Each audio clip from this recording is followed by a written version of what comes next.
Good morning. Praise the Lord.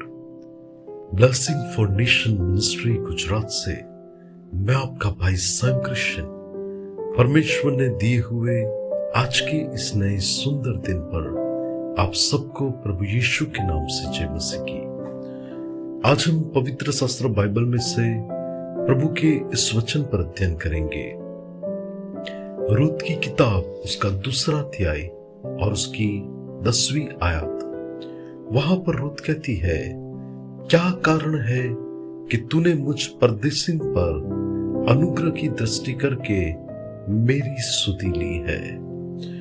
कल रात्रि को ही यानी कि आज रात्रि को मैं करीबन 2-2:30 बजे के आसपास ये किताब को देख रहा था रूत के बारे में, और परमेश्वर ने मुझे बहुत ही सुंदर प्रकाशन दिया इस वचन के अंदर। क्योंकि रूत की किताब के अंदर हम देखें तो वो तो एक अन्य जाति से आई हुई व्यक्ति थी जो मोआब से बैथलेहम यानी कि रोटी के घर पे वो आई थी।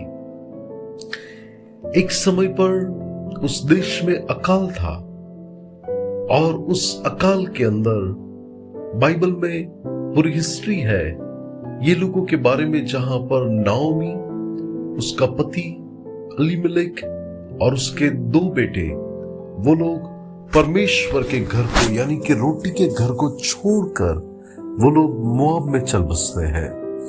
और वहां पर एलीमेलेक और उसके दोनों बेटे मर जाते हैं। रूत विधवा होती है। नाओमी जो एलीमेलेक की पत्नी है वो विधवा होती है।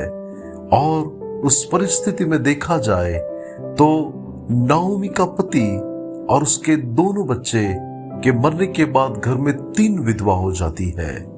और वहां पर वो हालात होते हैं कि जहां पर इनको सुनने में आता है नाओमी के कि परमेश्वर ने अपने लोगों की सुधि ली है, और जो परमेश्वर का घर था वहां पर अभी अकाल खत्म हो चुका है।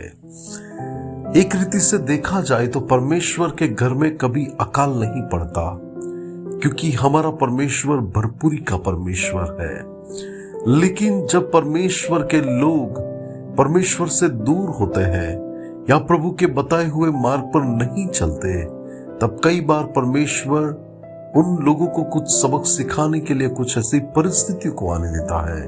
और जब बैथलेहम में ऐसी परिस्थिति चल रही थी, ये लोगों ने परमेश्वर का घर छोड़ दिया, प्रभु से दूर हो गए और मोआब में जाके बसे।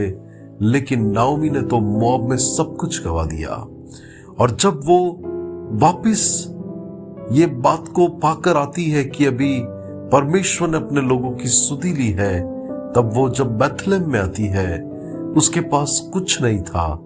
उसके पास उसकी बहू रूत थी जो एक बड़े समर्पण के साथ आती है कि तेरी प्रजा वो मेरी प्रजा, तेरे लोग वो मेरे लोग, तेरा परमेश्वर वो मेरा परमेश्वर।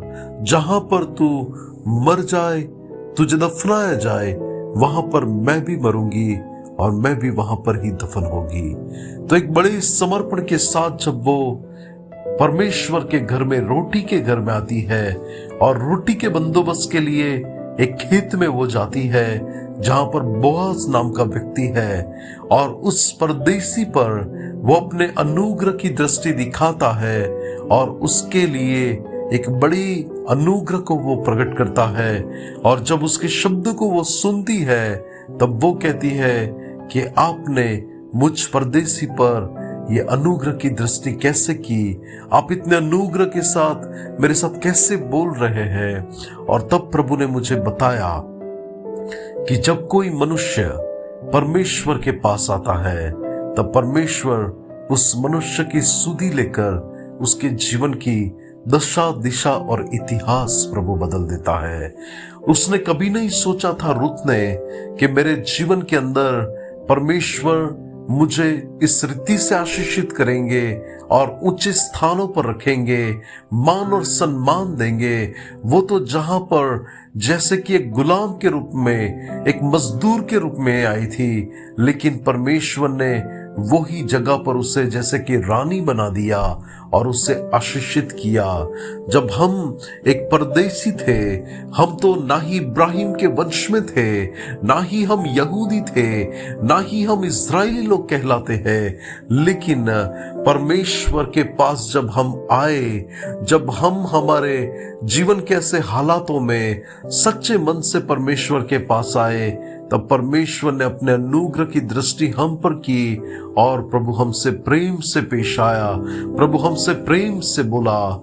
और परमेश्वर ने क्या किया, हम परदेसी पर जो अन्य जाति कहलाते थे, हम लोग जो परमेश्वर से कई जो जन दूर थे, हम लोग जो ना ही इब्राहिम के वंश के थे, लेकिन यीशु मसीह पर विश्वास करने के द्वारा, यीशु मसीह के पास आने के द्वारा मुझे और आपको परमेश्वर की संतान होने का अधिकार यूहन्ना 1:12 के अनुसार मिला है।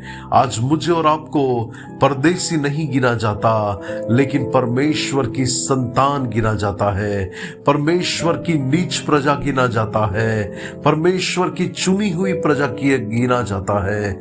और परमेश्वर के प्रिय लोग, प्रभु ने क्या हमारे जीवन को चुनकर हमारी परिस्थितियों को नहीं बदला। मैं मेरे ही जीवन के बारे में बताऊं, मैं बहुत दूर था परमेश्वर से, अन्य जाति से था, लेकिन परमेश्वर ने मुझे उद्धार की भेंट दी। जब परमेश्वर ने अपनी दृष्टि मुझ पर की, तब परमेश्वर अपने अनुग्रह से मुझसे बोला, मेरे से पेश आया, और प्रभु ने मेरे जीवन के दशा दिशा और इतिहास को पूरी रीति से बदल दिया। परमेश्वर के प्रिय लोग, उस उपकार के लिए हमें परमेश्वर को धन्यवाद करना चाहिए, परमेश्वर को महिमा देनी चाहिए, जिसने हमारी स्तुति ली, जिसके पास आकर हमने हमारे जीवन के अंदर आशीषों को देखा।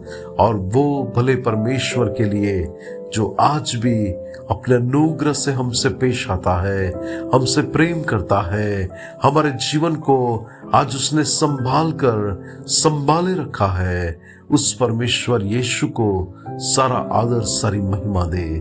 और प्रभु के प्रिय लोग, आज तो मैं कहूंगा आपसे कि रुत तो रोटी के घर में आई, लेकिन हम तो उस परमेश्वर के पास आए जो जीवन की रोटी है।